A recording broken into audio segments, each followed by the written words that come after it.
Is your dryer's door handle cracked or damaged? Well, this is Eric the Parts Doctor, and today we're going to show you how to replace it.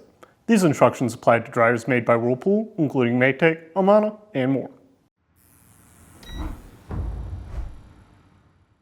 If you need to purchase a new door handle for your dryer, you can check out our website, partsdoctor.com, where we sell parts for all major appliance brands. Here at Parts Doctor, we only sell authentic, genuine parts sourced directly from the manufacturer.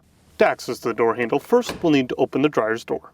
Then, remove these 4 screws using a T20 Torx bit. Lift to remove the door from the dryer. Next, set the door on a soft surface to avoid scratching or damaging it. To separate the door panels, remove these 13 Phillips head screws. Do not remove any of the Torx head screws, as they hold other components like the glass, the hinge, and the spring catch in place.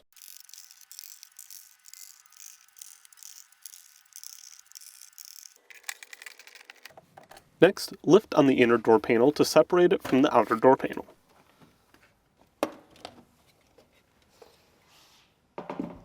Gently pull on the handle assembly to free it from the outer door panel. If you need to purchase a new door handle, you can check out our website, partsdoctor.com. We'll leave a link in the description below. You want to make sure that you are searching with the model number from the tag on your appliance to make sure you get the correct part. To install, align this groove on the handle assembly to the outer door panel. Then, push it into place. To align the door panels, insert the side with the hinge assembly first and work your way around the panels to make sure that the inner door panel is sitting on the inside of the outer door panel. Then, press down on the door catch cover to snap the 2 panels together. Install the 13 Phillips head screws to secure the door together. We suggest doing this by hand to avoid damaging or breaking the plastic mounts and threads.